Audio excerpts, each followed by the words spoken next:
Hi everyone, my name's Barclay Loggie and welcome to another tutorial.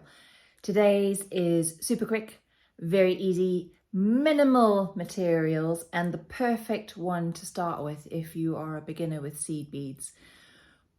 Everywhere I look at the moment there is clover shaped jewellery, and for me the bead that shows the clover shape the best is the Ginko bead. Now you won't really be able to see the shape here. We'll see the shape better when it's on my mat. But here is the little pendant that I'm going to show you how to make. I haven't actually done it up so that I can take it off to show you a bit closer.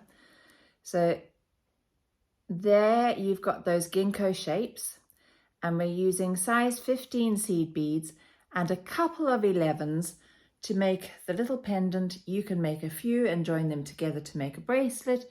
You could make them as earrings. You could just go to town and have a whole set. So let's get going. We really do use so few materials in this one, and you can get a better idea of that Ginko leaf shape from the beads that are on my mat now. So the one I made, I used the full Labrador color, and I've used champagne gold seed beads around the outside. Today I'm going to make the pendant using this color, which is the pale gold. So it's like a lovely sort of matte champagne gold, and I'm going to use silver seed beads around the outside. You only need 4.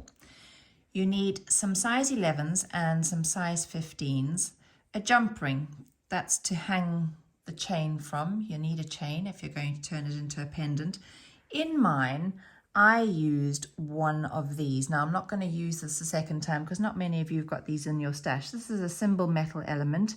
It's a Metacus, and it's normally used with gem duos, but I've just used it at the top here above this Ginko bead, where I've added a few more seed beads and my jump ring. But as I say, I'm not going to use that today because not many of you have got them in your stash.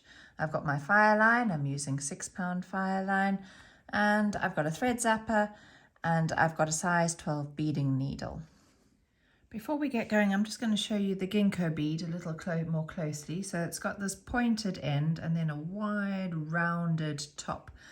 And if I turn it on its side, you'll see that it's double drilled there, 2 holes going all the way through. So let's take this out a bit again. You're going to pop about 3/4 of a meter of your thread onto your size 12 beading needle, and you're going to pass straight up through the left-hand hole of your Ginko bead. Leave yourself about a 10-centimeter tail, something that you're comfortable tying off at the end to make it secure. We're going to pick up 5 of our 15s, and we're going to pass down through the empty hole of that Ginko bead, holding onto your tail, otherwise you're going to pull it all through. So there are, let's zoom in for this because they're so tiny. There are my 5 little 15s. Now before I pick up my second Ginko bead, I'm going to add in an 11, which is going to sit right there between 2 Ginko beads. I'm going to just move another Ginko into shot, and I'm going to pass up through the left-hand side. Doesn't look like the left because it's flipped over. The left-hand side of that Ginko bead. And I'm going to bring it down with the 11 to sit alongside the others that I've done. So there we go. Now nothing's secure, so it's very difficult to hold it in place, but that's what it's going to look like. We're then going to pick up another 5 of our 15s to go around or across the rounded edge of our Ginko, and we're going to pass down through the empty hole. So there we've got 2 done. We need another 11 before we pick up our next Ginko. Now this one, if I pop this down on the mat for a moment, is going to sit, let's move this down, it's going to sit at that angle. So I've picked up my 11 and I'm going to pass down through the empty hole of that Ginko. And that's where it's going to sit, just like that.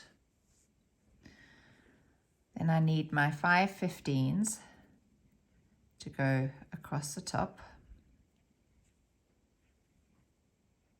1, 2, 3, 4, 5, and I'm going to pass down through the empty hole of that ginkgo. So I now have, if I pop that down for you, I've got 3. I've got the 4th one to go. And I'm going to start by picking up an 11 that's going to sit between the 3rd and the 4th ginkgo. And the 4th ginkgo is going to slot in like that. So I'm going to pass up through the hole.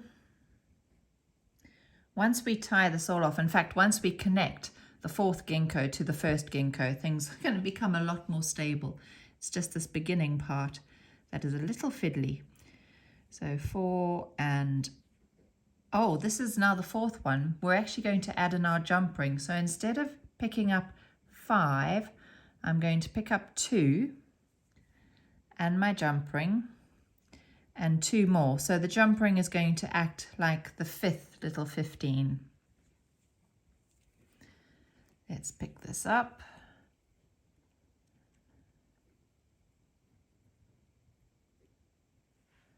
And I'm going to pass through the empty hole of that 4th ginkgo. Now nothing's going to be stable, as I said before, until we join the 2 sides together, and you will be able to move that jump ring into place. Before I connect the 4th ginkgo to the 1st one, I need 1 more 11, and I'm just going to pass up through that 1st ginkgo. Then I'm going to take a little bit of time to get it all in place and show you what it looks like before we continue. So let's just move this jump ring over 1 more.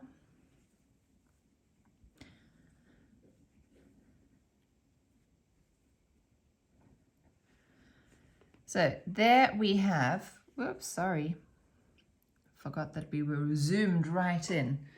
We have our little pendant shape. Now, before we join these outer edges together, we're going to pass through all our beads, including through the outer beads, so that we can add another 11 on top of each of these 4 11s.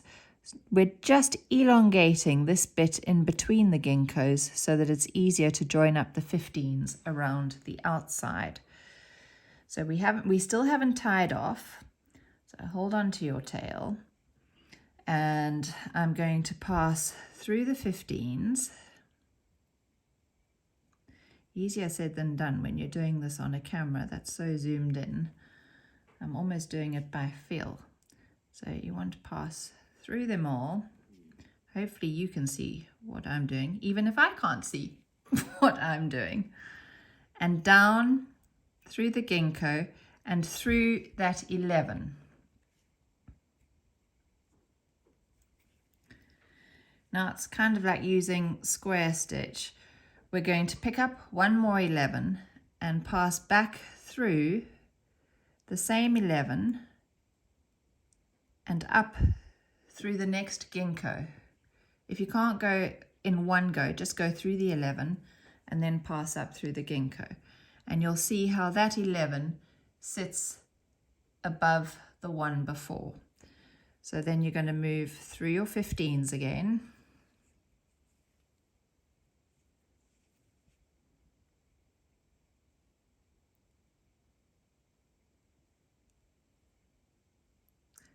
Come on, Joe. There we go.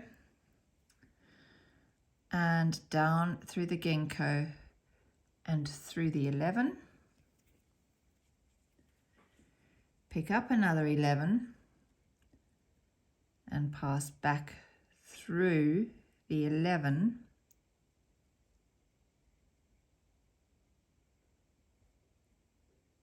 And up through the ginkgo. I'm trying to do it all in one step. And that little 11 sits above the one before. So you're going to do that the whole way around until you've got a second 11 sitting on top of each of those 4.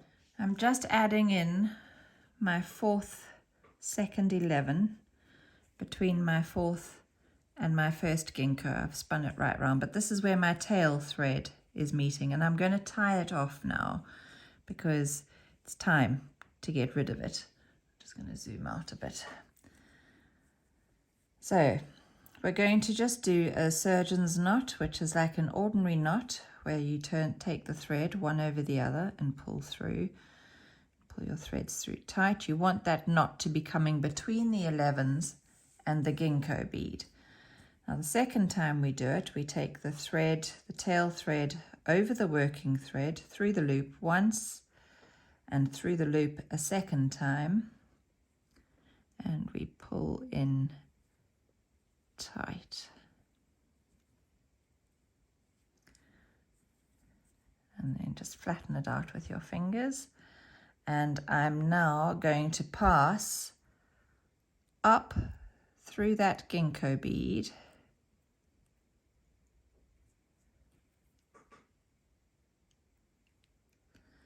and I'm just going to come out through the 15s so that I'm exiting the 5th one that sits around the top of that Ginko.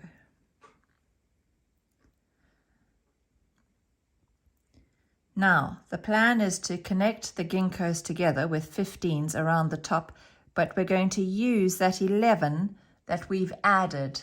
So not the one that we initially put between the two Ginkos, but the one that we've just added. We're going to pick up 3 of our 15s. I'll zoom in again so that you can see exactly where I'm going. 3 of our 15s, and we're going to pass through that second 11-0. Pull your threads in tight, and then you're going to pick up another 3 of your 15s, and you're going to pass through the 15s that sit above the next Ginko bead. You can actually burn off that tail thread now because you've pulled the knot up into the Ginko bead. I'm just continuing with my beading while I've got the video running. So there we are around the first 2, and we're going to pick up another 3 of our 15s, and we're making use of that second kind of floating 11 in between the Ginkos. So we've come round 2, another 3 of our 15s, and we pass through the 5 that sit around the top of the next one.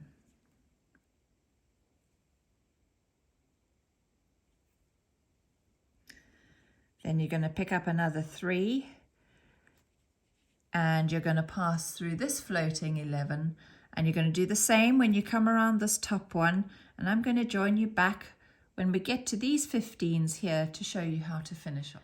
So there we go. I have now come all the way around using my 15s, and all I'm going to do is to end off my thread by passing through my beads, and I'm probably going to come down through a Ginko and out through one of these 11s, and then tie off with a double half hitch knot between the 11 and the Ginko. So I'm just going to come through a couple more of my 15s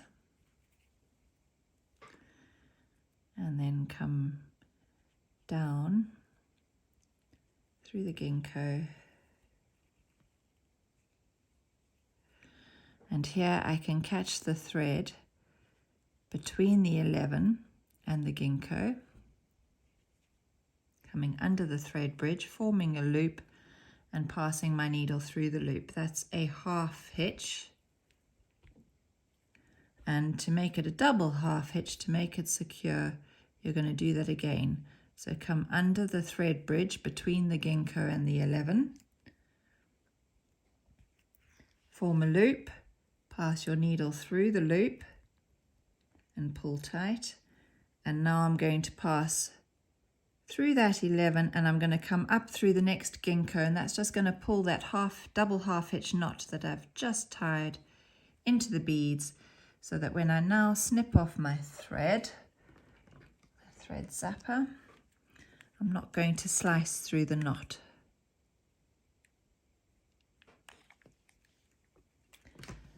And then all you need to do is thread your chain through your jump ring and you've got your beautiful little clover leaf pendant. I hope you've enjoyed the tutorial. I do plan on seeing you again really shortly, where I'm going to take the same pendant and I'm going to turn it into a bracelet with a little bit of beaded chain between each of the motifs. So if you don't want to miss out on that, make sure that you hit that subscribe button. Doesn't cost you a penny, but it does mean that when I upload the next one with the bracelet, you're not going to be missing out. You'll be one of the first to see it. If you've got any questions, as always, pop them in the comments below and I will answer them as quickly as I can. Thank you so much for watching, and I'll see you again soon. Bye.